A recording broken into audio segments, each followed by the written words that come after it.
පස්සී විහෙරති.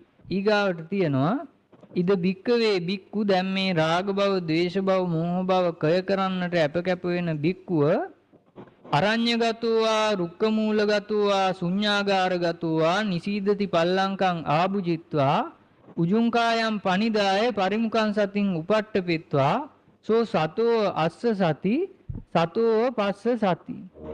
දැන් මෙහෙම පියවර පහක් තියෙනවා. මොනවද මේ පියවර පහ? අරඤ්‍යගතෝවා, රුක්කමූලගතෝවා, ශුඤ්ඤාගාරගතෝවා, නිසීදති පල්ලංකං ආභුජිත්වා, උජුංකායම් පනිදාය පරිමුඛං සතින් උපට්ඨපෙත්වා. මාගදී භාෂාවෙන් වා කියන්නේ කමාව. අර ධම්මචක්කප්පවත්තන සූත්‍රයේ තියෙනවා දේවේනවා, මාරේනවා, බ්‍රහ්මුණාවා, කේනචිවා ලෝකස්මින් කියලා. එතනක් තියෙන්නේ වා කියන්නේ කමාව. මේක දැන් අර දෙමළ භාෂාවෙන්, හින්දි භාෂාවෙන්, ඔය මලයාලම් වගේ භාෂාවලින් නම් වා කියන්නේ එන්න එන්න කියන එක.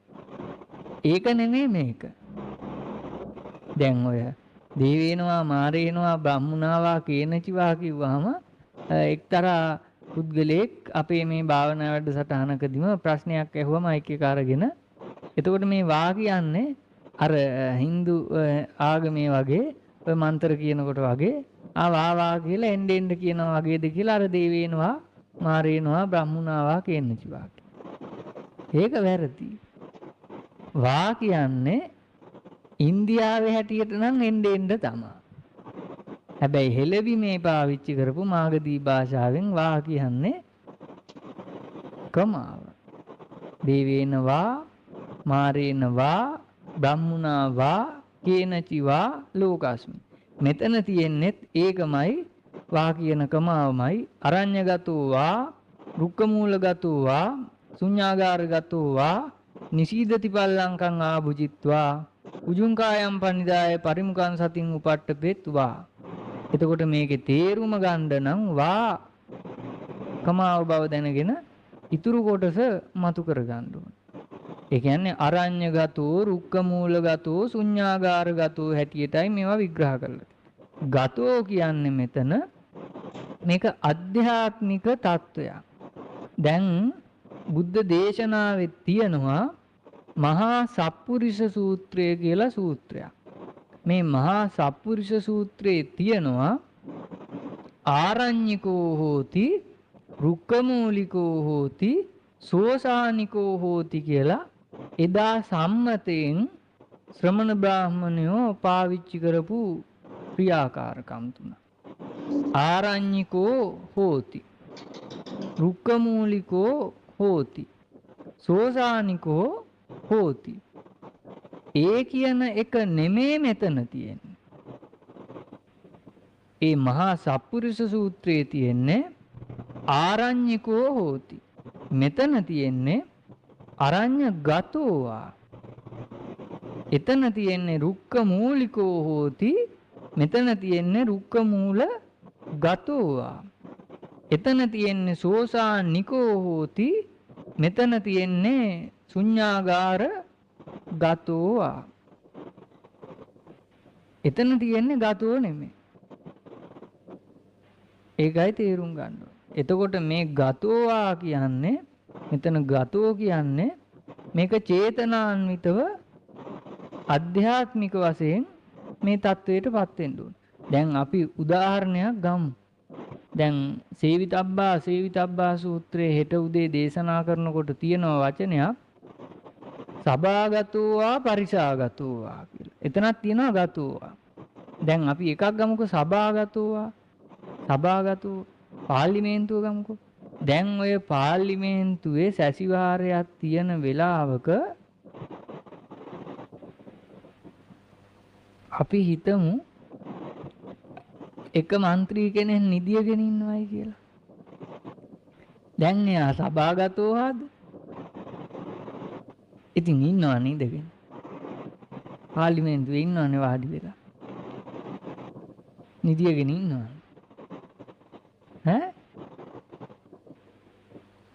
ඉතින් පාර්ලිමේන්තුව දැන් ක්‍රියාත්මක වෙනවා. මිනිහා ඉඳගෙන ඉන්නවා හැබැයි නිදියගෙන ඉන්නේ. සබාගතවා කිව්ව හැකිද? බෑ. හැබැයි සබිකෝ කියලා කිව්ව හැකි. ඔන්න මාගදී භාෂාවේ අර්ථය. දැන් නිදියගෙන හරි සබාවේ ඉන්න හින්දා සබිකෝ කියලා කිව්ව හැකි. සබාගතෝ කියන්න බෑ. ඔන්න ඕකයි තේරුම. එතකොට හොඳට තේරුම් ගන්න ඕනේ. දැන් සබිකෝ කියලා අර පාර්ලිමේන්තුවට රැස්වුණු മന്ത്രിවරුන්ගේ ලේඛන වලට එයාගේ නමත් ඇතුළත් කරනවා. ඒ සබිකේ. හැබැයි සභාගතෝ උනේ නැහැ නිදියගෙන හිටියේ. අර අනිම් මිනිස්සු කියන ඒවා ඇහුනේ නැහැ. අනිම් මිනිස්සු කරන ඒවා දැක්කේ නැහැ. හැබැයි සභාවේ හිටියා. සබිකෝ හෝති උනා සභාගතෝ ආුනේ නැහැ. එහෙනම් ගතෝ ආවෙන්න නම් අධ්‍යාත්මික වශයෙන් අර පාර්ලිමේන්තුවේ ඉන්න മന്ത്രിවරයාට ඒ පාර්ලිමේන්තුවේ කරන කියන දේවල් අරමුණු වෙන්න ඕනේ. අරමුණු වෙනවා නම් අන්න සභාගතෝ. එතකොට අරමුණු වීම අධ්‍යාත්මිකයි. මෙතන තියෙන්නේත් ඒකමයි. අරඤ්‍ය ගතෝවා. ඒක අධ්‍යාත්මිකයි. රුක්ක මූල ගතෝවා. ඒක අධ්‍යාත්මිකයි. ශුඤ්ඤාගාර ගතෝවා. ඒක අධ්‍යාත්මිකයි. එතකොට අර සප්පුරිස සූත්‍රයේ ගතෝවා කතාවක් නෑ. එතන තියෙන්නේ ආරඤ්ඤිකෝ හෝති රුක්ක මූලිකෝ හෝති සෝසානිකෝ හෝති. එතකොට අරඤ්‍ය ගතෝවා වෙන්න නම් පරිවර්තනය කළා තියෙන්නේ ආරණ්‍යයකට යන්න ඕන කියලා. ආරණ්‍යගත වෙන්න ඕන. කැලේකට යන්න ඕන. එහෙම කියලා ඒකට ගැලපෙන ආකාරයට ඔය සම්මතයෙන් නාම මාත්‍රිකව ආරණ්‍ය සේනාසන හැටියට නම් කරන ඔය මීතිරිගල වගේ ආරණ්‍ය තව තියෙනවනේ පිදුරංගල මීතිරිගල එඬේරගල මෙහෙම ලොකු ලොකු නම් දරන ආරණ්‍ය. එතකොට මෙන්න මේ වගේ ආරණ්‍යකට යනවා කියන එකයි මේ අරඤ්‍යගතවා කියන එක පරිවර්තකයෝ හිතාගත්තේ පරිවර්තනය කළේ. හැබැයි බුදුහාමුදුරුවෝ වනපත්ත පරියාය සූත්‍රයේ දේශනා කළා මේ කැලේකට ගියත් ආරණ්‍යකට ගියත් මේ හිත රණබිමෙන් මුදවා නිදහස් කරගත්තේ නැත්නම් ඒ පුද්ගලයාට ඒකෙන් පළක් නැහැ. එතකොට මෙතන අරඤ්‍යගතවා කියලා බුදුහාමුදුරුවෝ විග්‍රහ කරපු දේ ත්‍රිපිටකයේ තියෙනවා කාටත් මේක විවෘත කරලා බලන්න පුළුවන්. මහා ශුන්්‍යත සූත්‍රය කියලා සූත්‍රයක්. මේ මහා ශුන්්‍යත සූත්‍රයේ බුදුහාමුදුරුවෝ දේශනා කළා ගාම සංඥං අමනසිකරිත්වා මනුස්ස සංඥං අමනසිකරිත්වා අරඤ්‍ය සංඥං පටිච්ච මනසිකරෝති. ඔන්න ඔහොමයි අරඤ්‍යගතවා විග්‍රහ කළේ. කොහොමද විග්‍රහ කළේ? ගාම සංඥං අමනසිකරිත්වා මෙනෙහි කිරීම අත්හරින. මනුස්ස සංඥං අමනසිකරිත්වා මෙනෙහි කිරීම අත්හරින. අරඤ්‍ය සංඥාම් පටිච්ච මනසිකරු. එතකොට මේ සංඥා නිසා තමන්ගේ ඇතුළාන්තය තුල උපදින රණබිමෙන් හිත මුදවා නිදහස් කර ගැනීමයි අරඤ්‍ය සංඥාම් පටිච්ච මනසිකරෝති කිව්වේ වෙන මොකක්වත් නෙමෙයි. එතකොට ඔබ හොඳට තේරුම් ගන්න ඕනේ මේ අරඤ්‍ය කරගන්න ඕන වෙන්නේ ඇතුළාන්තය. ඇතුළාන්තයයි රණබිමකටපත් වෙන්නේ. මොනවා නිසාද? ඔය බාහිරින් ගන්න රණබිමක් ඇති වෙන්න උපකාර වෙන සංඥා ප්‍රතිලාභ නිසා. එතකොට අරඤ්‍ය සංඥාම් පටිච්ච මනසිකරෝති කිව්වේ මේ රණබිමක් උපදවන සංඥා මෙනෙහි කිරීම අත්තර දාලා හිත රණබිමෙන් මුදවා නිදහස් කරගන්න. මේක වෙනම බුදුහාමුදුරුවෝ විග්‍රහ කරපු සූත්‍රයක් තියෙනවා. ත්‍රිපිටකයේ තියෙනවා අරණ විභංග සූත්‍රය. මේ අරණ විභංග සූත්‍රයේ මේ රණබිමෙන් හිත මුදවා නිදහස් කර ගැනීම එකිනෙක කරුණු කාරණා ඇතුව විග්‍රහ කරලා තියෙනවා. ඒ වගේමයි බුද්ධ ඥාන විග්‍රහයේ තියෙනවා අරණ විහරණේ ඥානය. එතකොට අරණ විහරණේ ඥානයක් ලැබපු පුද්ගලයාට රාජ සභාවෙත් අරඤ්‍යගතව වෙලා ඉන්න පුළුවන් කියලයි බුදුහාමුදුරුවෝ දේශනා කළේ. එතකොට අරඤ්‍යගතව වෙන්න කොහෙවත් ආරණ්‍යයකට යන්න ඕන නැහැ. හැබැයි හිත රණ බිමෙන් මුදවා නිදහස් කරගන්න ඕන. ඊගාවට තියෙනවා රුක්ක මූල ගතෝ.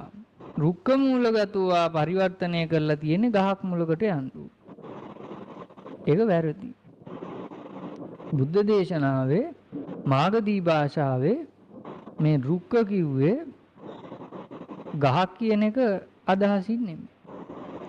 මෙතන රුක්ක කිව්වේ මේ ඇතුළාන්තය ආගන්තුක බාහිර උපකෙලෙස් වලින් ආරක්ෂා කරගන්න. ඒකයි රුක්ක කිව්වේ. රුක්ක මූලගතවා කිව්වේ මේ තමන්ගේ ඇතුළාන්තය බාහිර ආගන්තුක උපකෙලෙස් වලින් ආරක්ෂා කරගන්න ඕනේ, ගාඩ් එකක් දාගන්න ඕනේ, රැකවරණයක් ඇති කරගන්න. ඒකයි රුක්ක මූලගතවා. ඊගාවට ශුඤ්ඤාගාර ගතෝවා. ශුඤ්ඤාගාර කියන එක පරිවර්තනය කළේ හිස් තැනක්, මිනිසු නැති තැනක්, කනත්තක් කියලායි පරිවර්තනය කළේ. එතකොට හිස් තැනකට ගියාම, කනත්තකට ගියාම, මිනිසු නැති තැනකට ගියාම අර ලැබෙන්න තියෙන කර්මස්ථාන වලින් භාගයට භාගයක්ම අපත යනවා. නැතුව. බුදුහාමුදුරුවෝ පෙන්වුවේ එහෙම නෙමෙයි.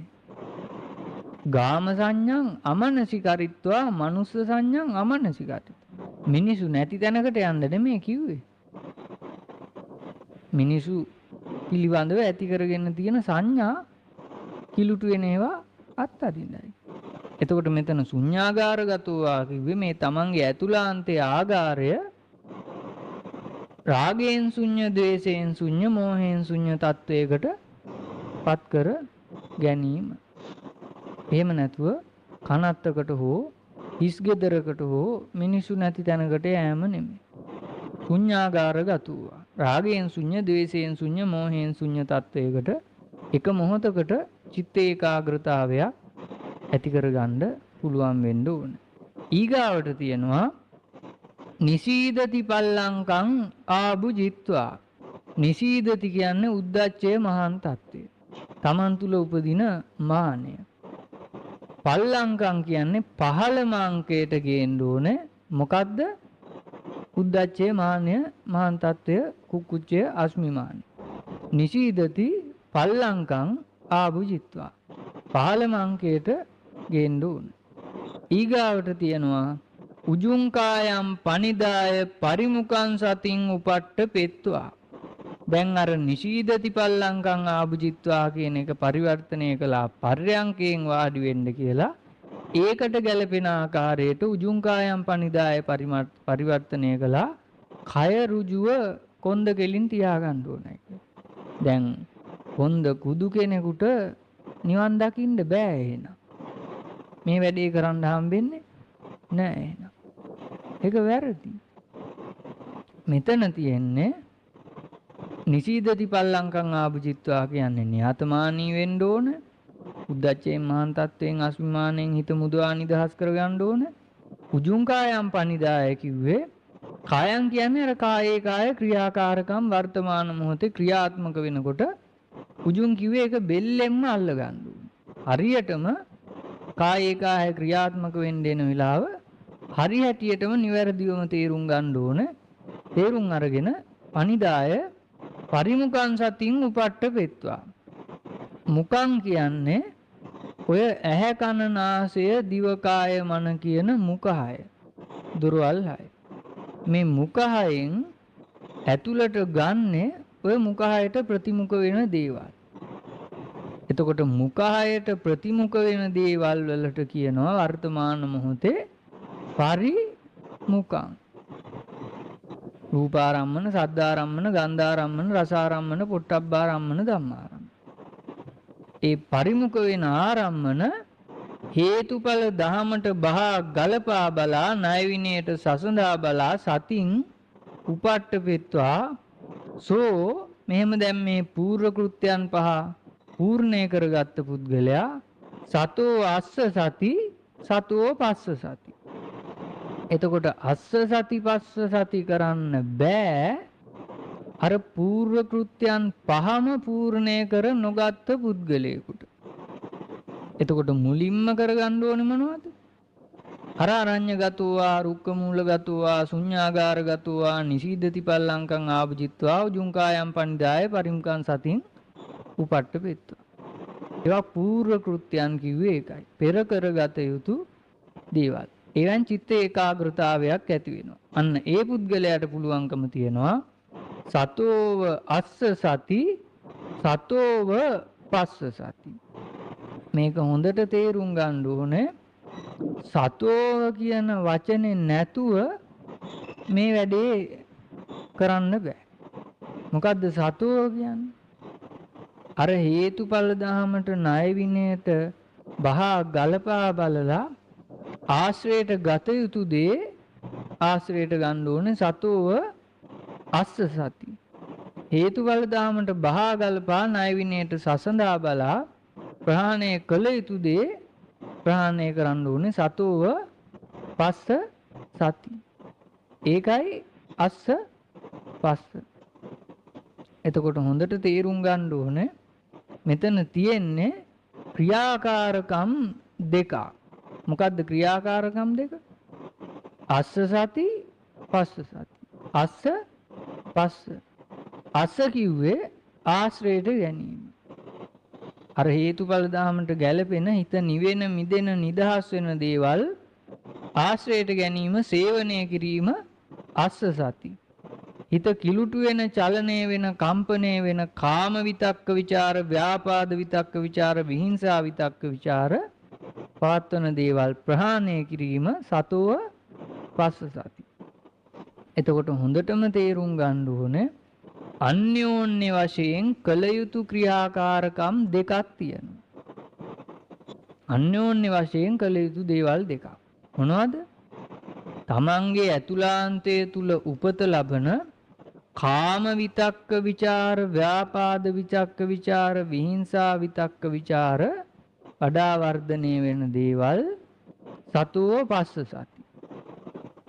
ඒ වෙනුවට නෙක්කම්ම සවිතක්ක සවිචාර අව්‍යාපාද සවිතක්ක සවිචාර අවිහිංසා සවිතක්ක සවිචාර වඩා වර්ධනය වෙන දේවල් සතෝව අස්ස සති. තව ටිකක් සිංහලෙන් කිව්වොත් හිත නිවෙන මිදෙන නිදහස් වෙන දේවල් සතෝ අස්ස සති. මෙත්තා කරුණා මුදිතා උපේක්ඛා ලෝභ දෝස අමෝහ වගේ දේවල් හිත කිලුටු වෙන චලනය වෙන කම්පණය වෙන අනුසය උපදින දේවල් සතෝව පස්ස සති. රාගය ද්වේෂය මෝහය අරතිය විහේසාව පටිගය මේ වගේ දේවල් ව්‍යාපාදේ වගේ දේවල් ඒවා පස්ස සති. එතකොට මේ අස්ස සති පස්ස සති කියන වචන දෙක පරිවර්තකයෝ පරිවර්තනය කළා සිහියෙන් ආශ්වාස කිරීම සිහියෙන් ප්‍රශ්වාස කිරීම. ඒක වැරදි. සිහියෙන් ආශ්වාස කිරීම සිහියෙන් ප්‍රශ්වාස කිරීම ආනාපාන ප්‍රාණයාම භාවනාව. ඒක තමයි අර බෝසත්තුමා වප්මගුල දවසේ දඹගහ යට ඉඳගෙන කළේ. පළසක් බැඳගෙන. ඒ ආනාපාන ප්‍රාණයාම භාවනාව. ඒක ආනාපාන සති සමාධිය නම් බුදුහාමුදුරුව බුදු වෙන්නේ අර දඹගහ යට. කිඹුල්වත් නුවර. ඒක ආනාපාන සති සමාධිය නම්. හැබැයි ඒක සති සමාධිය නෙමෙයි ඒක ආනාපාන ප්‍රාණයාම භාවනාව. මෙතන තියෙන්නේ අස්ස සති පස්ස සති කියලා ආශ්‍රයට ගත යුතු දේ කුසලයේ වඩා වර්ධනය වෙන දේ ආශ්‍රයට ගන්නකොට ප්‍රහාණය කළ යුතු දේ අකුසලයේ වඩා වර්ධනය වෙන දේ ප්‍රහාණය කරනකොට සති සමාධි පූර්ණය වෙනවා. සති සමාධි දෙකම ඔබ තුල ක්‍රියාත්මක වෙන ඉන්ද්‍රිය ධර්ම දෙකක්. ඔබ තුල ක්‍රියාත්මක වෙන ඉන්ද්‍රිය ධර්ම දෙකක්. සති සමාධි. එතකොට ඔය සති ඉන්ද්‍රිය සමාධි ඉන්ද්‍රිය ක්‍රියාත්මක වෙන්නේ නැහැ. අර හුලං ඇද්දට පිට කළා. ආස්වාස ප්‍රාස්වාස කළා.